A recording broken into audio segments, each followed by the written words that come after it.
Now, on 105.9 FM and streaming worldwide on the WMAL app. O'Connor and Company. 7:07 on O'Connor and Company. Boy, what a busy Monday we've got. We're already falling a little behind here because of our conversation with Tom Fitton, an eye-opening and sober one at that. Coming up in 30 minutes, Tom Hobart, American Veterans Center, about Memorial Day and the parade coming up.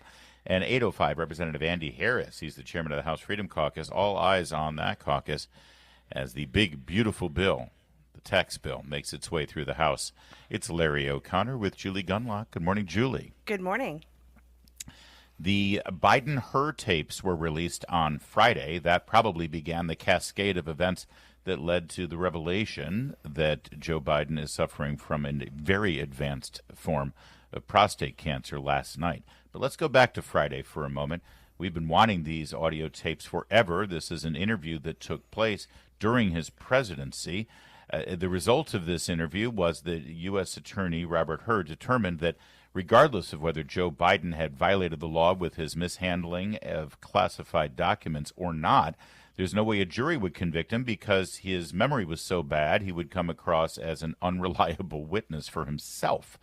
Finally, the audio came out, and here's a good example. He was asked, "Where did you keep your papers?" Very simple question. He then went on a 4-minute rambling response, including this little tidbit. What was happening, though, 1 month ago, died, May 30th, 2018. Was it 2015 he died? May 2015. I think it's 2015. I'm not sure the months are, but I think that was That's right, Mr. President. Yeah, he was reminded when his son died because he claimed that it was 2017 when his son died, or was deployed. He wasn't sure. But, of course, he died in 2015. Deployment was well earlier than that. Joe diGenova joins us now, former U.S. Attorney to the District of Columbia. Well, Joe, by the way, we never got an answer in that rambling response about where he kept his papers, except he eventually said, "I don't know," which is another disconcerting event. First of all, on this itself, Mr. Hur, I think, was so unfairly maligned by the organized left in this country. He certainly comes across as a sympathetic figure here in all of this, doesn't he? Well, he did his job, as far as anybody can tell. I remain agnostic about Mr. Hur. I do not, first of all, the criticism of him was ludicrous, obviously, at the time, and it was partisan. It's sort of the Jen Psaki way of responding to everything about Biden, and that is you just lie. And that's what they did, and that's why they lost the election in 2024. 4 years of lying, unmitigated lying. And then when you learn about the physical and mental condition of the president, it's pretty obvious. Her is a footnote because we didn't need her and we didn't need the tapes. Everybody who's a sentient being knew that Joe Biden was incompetent. And here's the thing about the prostate cancer. I've had prostate cancer. I've had surgery. I've had radiation. I've had all the treatments that you can have for prostate cancer. And here's what's really frightening about this. You're going to tell me that the White House doctor didn't know that Joe Biden had prostate cancer. That is ridiculous. The White House doctor had to know that Joe Biden had prostate cancer. This cancer that he has been around for a while. It didn't happen over 90 days. This happened over a number of years. This is a Gleason 9 prostate cancer. This has gone to the bone. It has migrated.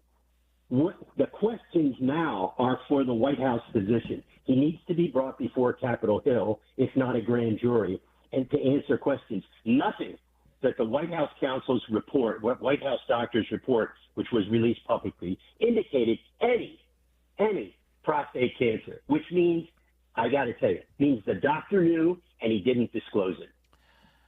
Joe, no doctor is that bad to miss this. And of course, that means also his wife knew, family knew, and probably close advisors knew. Joe, Ed Martin, as you know, is now in charge of President Trump's pardon department there at the Justice Department. He announced that the integrity of the American pardon system requires that we examine the Biden pardons and who did what. We'll get to the bottom of it. Count on us. With this new information, with the revelation of how he was behind closed doors when he was making decisions like who gets a pardon, and especially the flurry of pardons, most of which were signed with a auto pen in those final weeks of his presidency, final hours of his presidency. Is it possible that any of these pardons could be overturned? It is possible, but it is not likely. The pardon power is purposely broad and unlimited.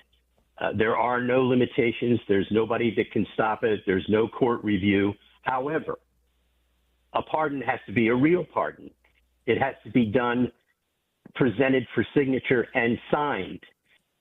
Did that happen here? That's a very important question, and it is worthy of a grand jury. This is not for congressional hearings. This is a grand jury. If, in fact, the people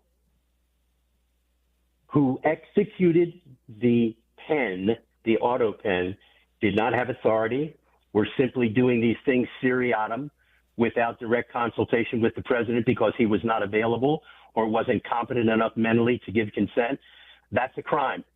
The execution of a federal document as part of official business, that is a fraud on the American people. It's wire fraud, mail fraud, you name it. So Congress can hold hearings, but let me just tell you something.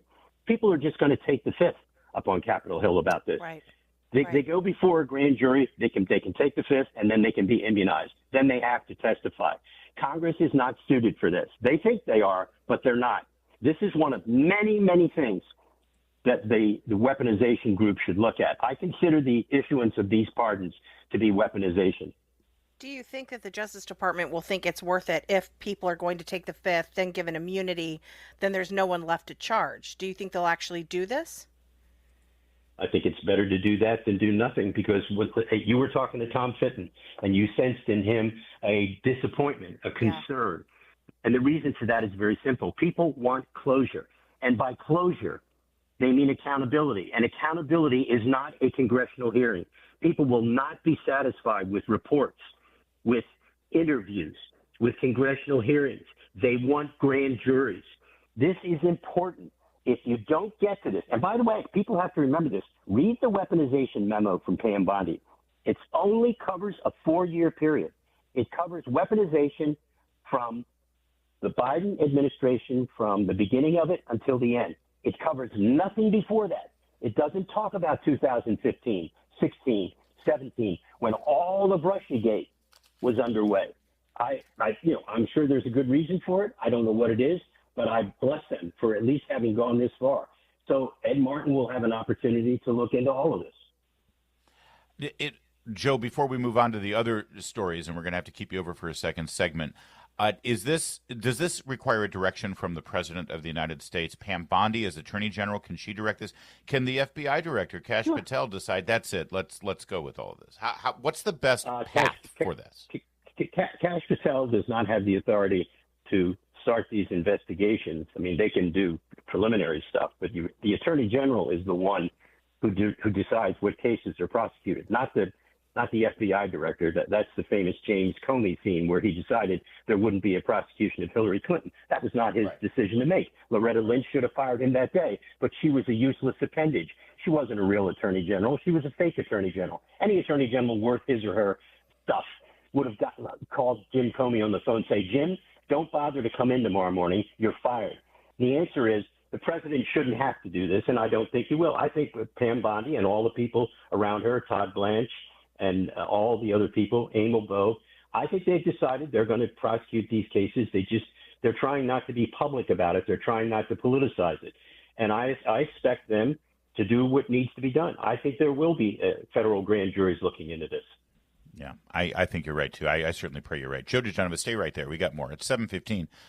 WMAL, making sense of the news. Live from the Home Paramount Pest Control Studios. Home Paramount, the leader in pest control since 1939. Joe, another follow-up question on this. If you work in the White House and you have direct knowledge that the president has some sort of illness or potentially some sort of cognitive delay or cognitive inability to perform his function. I want people who know that to come forward and be honest with the American people, But is it illegal if they don't? If you have this information and you, or for that matter, if you're challenged like Karine Jean-Pierre or Jen Psaki and you lie about it, is that criminal behavior? It depends on the circumstances. If it's part of a conspiracy to deny the American people access to information that they have a constitutional right to, if it's designed to cover up illegal acts by members of the staff, for example, executing documents that they have no authority to execute, which enact things into law, which grant pardons, the answer is yes.